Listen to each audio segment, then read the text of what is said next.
Bonjour, dans cette vidéo, nous allons voir un exemple de signature électronique de mandat à distance à travers la procédure dite visioconférence, c'est-à-dire celle qui implique le prescripteur.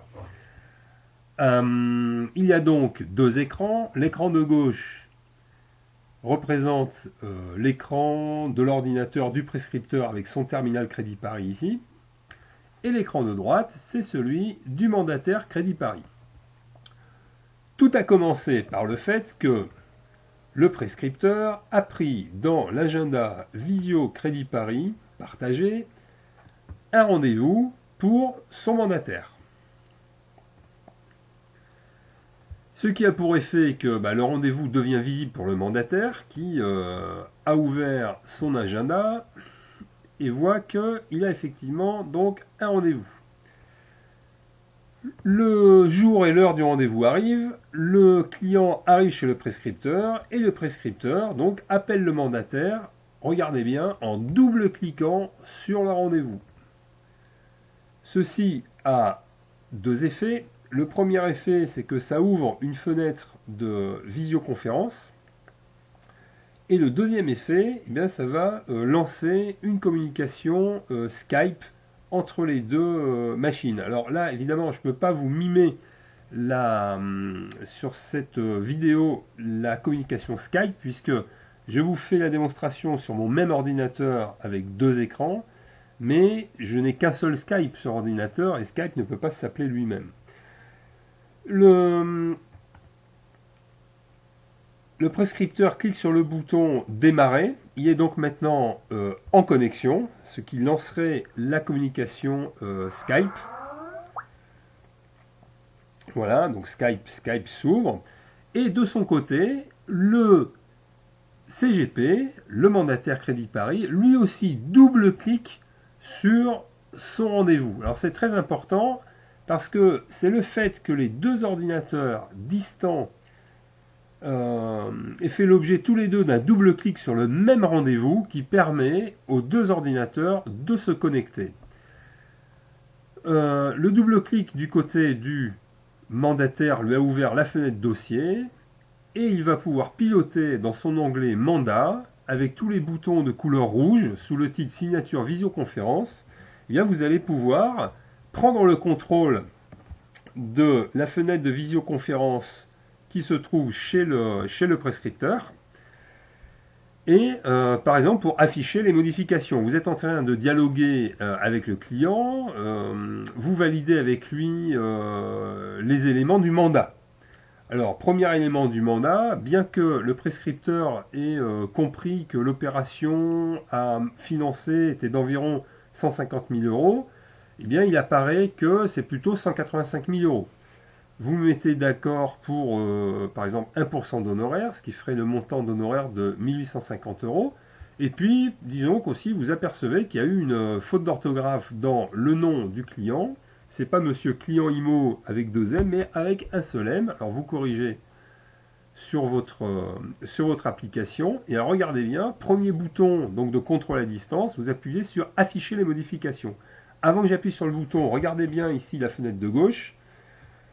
Il y a toujours la faute d'orthographe chez le prescripteur et il y a toujours le montant approximatif de 150 000 et les honoraires ne sont pas apparus. Quand vous cliquez ici sur Afficher modification, eh bien, les éléments du mandat que vous avez et les éléments d'état civil se réaffichent sur le prescripteur. Si bien que vous pouvez, comme ça, négocier, par exemple, les éléments d'honoraires et ou bien vérifier les éléments d'état civil qui ont été pris par le prescripteur.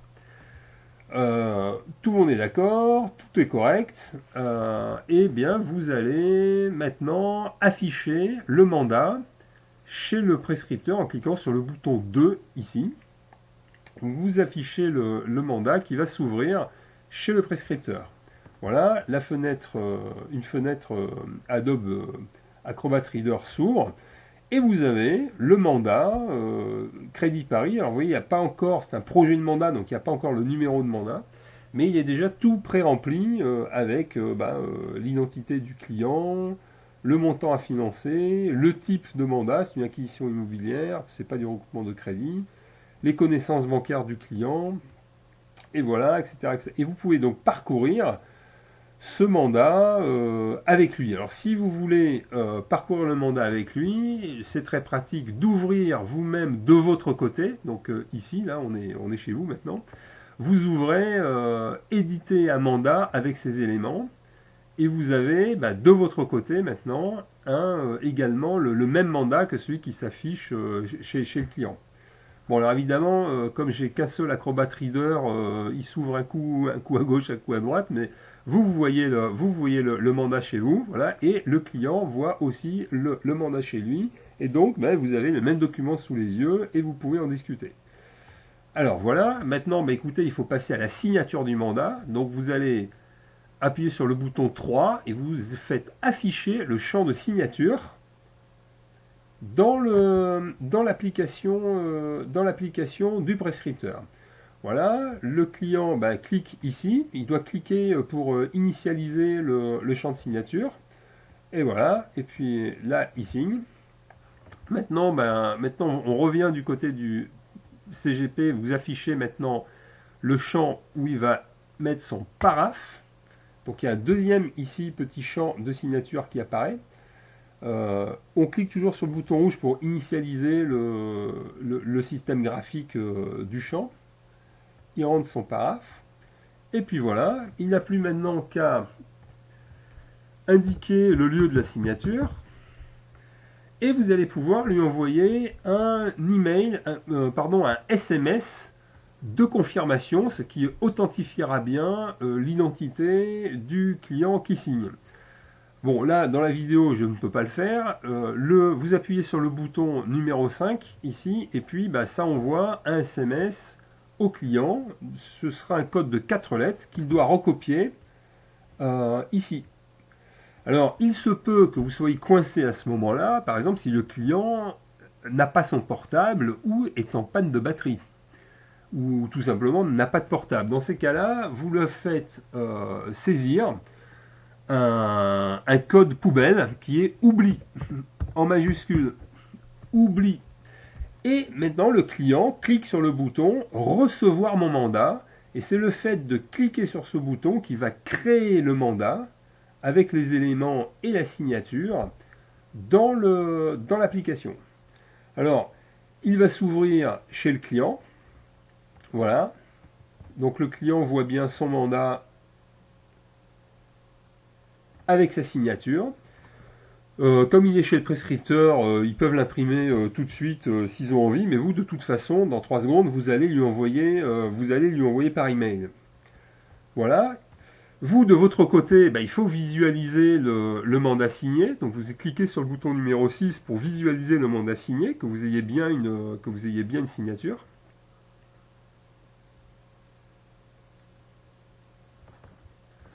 Donc là, c'est votre Acrobat PDF qui s'ouvre avec le mandat signé. Vous vérifiez que tout est correct. Alors vous voyez, il y a la signature qui apparaît dans le cas de signature et le paraphe qui apparaît sur toutes les pages. Et bien voilà, écoutez, tout est en règle. Vous pouvez maintenant commencer à monter le dossier avec le client. Chose que vous avez aussi possibilité de faire, c'est de tout de suite lui montrer, tant qu'il est encore avec le prescripteur, de lui montrer sa page d'upload. Alors, la page d'upload, c'est une page web qui lui est dédiée, à laquelle il va pouvoir accéder grâce à des liens que vous allez lui envoyer par email.